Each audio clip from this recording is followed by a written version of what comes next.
ছিলেন একাত্তরে, একাত্তরে যারা শহীদ হয়েছিলেন তাদের প্রত্যেকের আত্মার প্রতি গভীর সম্মান জানাই। আমরা কটি ইতিহাস জানি আপনারা বলতে পারবেন? আমরা কতটি গণহত্যার শিকার হয়েছে আমাদের দেশের তৃণমূল পর্যায়ে, রুট পর্যায়ে কজন জানি? আমরা তখন ছাত্র, তাদের দাপটে আমি মডেল স্কুলে পড়তাম। আমরা সাহস ছিল না যে কোনো মহল্লার ভিতরে একা যায়। আমাদের তখন সাহস ছিল না ট্রেনে উঠে অবাধে টিকিট কেটে বিচরণ চলাচল করে।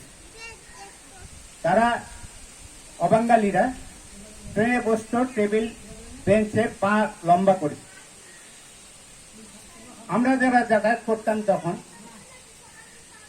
তাদের অনুমতি নিয়ে দয়া যদি করতো একটু পায়ের পাশে জায়গা দিত, দয়া করত। তারা বাঙালিকে এভাবেই ঘৃণা করত। গণহত্যার কথা বলি একটু। লালমিরহাট পৌরসভা এলাকার পূর্ব পাশে পূর্ব সাতটানা এবং তারও একটু দক্ষিণ পূর্বে ধটগাছ নামে একটি এলাকা। এখানে কি রকম গণহত্যা হয়েছিল কেউ জানেন? কেউ জানেন?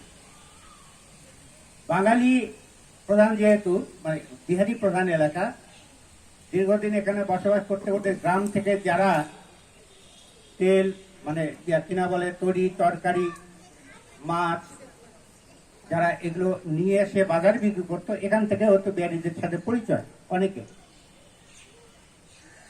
তো তারা এমন ভাবে মিশে গেছে যে তারা যেন কত বড় আত্মীয়। এমনকি অনেকের বাড়িতে পর্যন্ত বিহারিরা যেত, আত্মীয়তার সূত্র ধরে জমি বন্ধক নিত, এভাবে যাতায়াত ছিল। কিন্তু দৃশ্যপটটি কিভাবে পরিবর্তন হলো? ৭১-এর ২৫শে মার্চের পরেই আমরা কিন্তু ২৫ তারিখে ভারতে গেছি। কারণ আমার দাদা ছিল বড় ছাত্রলীগ নেতা, আমার ছোট ভাইও তাই আমিও ছাত্রলীগের সব সাংস্কৃতিক কর্মী ছিলাম। আমাদের উপর টার্গেটটা ছিল। আমরা ২৫ তারিখেই কিন্তু বাবা থাকতে দেয়। বাবা নিজে ছিলেন কিন্তু আমাদেরকে তাড়াতাড়ি পাঠিয়ে দিয়েছেন সীমান্তে।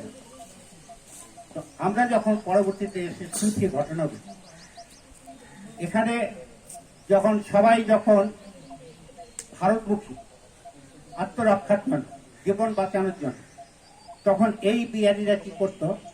তাদের সাথে যারা সম্পৃক্ত ছিল, জানাশোনা ছিল, অনেককে আভাস মানে অভয় দিয়েছিল যে তোমাদের কিছু হবে না, তোমরা থাকো, তোমরা যাবা না। অনেকেই যায়নি। আর যখন গণহত্যা শুরু হলো তখন এরা দল বেঁধে বেঁধে ওই সব বাড়িতে গিয়ে যারা অভয় নিয়ে যারা ছিল যে আমাদের কিছু হবে না, তাদের বাড়িতে গিয়ে কিভাবে নির্মমভাবে হত্যা করেছিল জানেন? অনেকে এখনো জীবিত আছে, তাদের বংশধরেরা ধরেছিল ১১ জনকে জিপ কেটে নিয়েছিল, জিপ কেটে নিয়ে ছেড়ে দিয়েছিল। বহু মানুষ এরকম ভাবে গলা কেটে নানান ভাবে হত্যা করেছিল, যাকেই পেয়েছে। এরকম অনেক পরিবার আমি জানি। আমি তখন সাংবাদিকতা শুরু করে আমি কিন্তু পত্রপত্রিকায় অনেক প্রতিবেদন করেছিলাম। সবটুকু না পারলে যতটুকু পেরেছি, কিন্তু দুর্ভাগ্য আমি রাখতে পারিনি। লালমনিরহাট শহরের কথা বলি। রেলওয়ে হাসপাতালের পাশেই একটা কলোনি। এই কলোনিতে কিভাবে হত্যা করেছিল? এইভাবে রেখেছিল, যাদের সাথে সম্পর্ক ভালো ছিল বিহারিদের, কোনো পরিবারের তারা ছিল,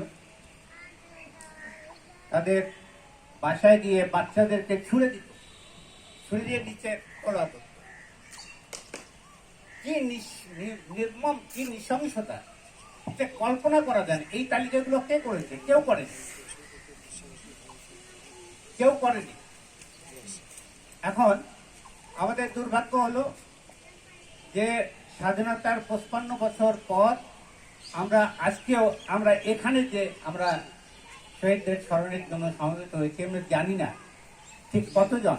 আমরা শুনেছিলাম শুনেছিলাম এখানে জীবন্ত জবাই করে এখানে অনেক সিম মেরে ফেলা হয়েছে, কিন্তু আমরা কতজন আমার তালিকাটি প্রণয়ন করতে পারিনি। নাম ঠিকানাগুলো আমাদের অনেকেরই জানা নেই। কেন এটা জানা নেই, কেন করি নেই আমরা? এটা ব্যর্থতা আমাদের। কার ব্যর্থতা? আমরা স্বাধীনতার পর সরকার পেয়েছিলাম, কিন্তু আমরা কেন আমরা দালাল আইনে যারা আটক ছিল তাদেরকে কেন ছেড়ে দিলাম?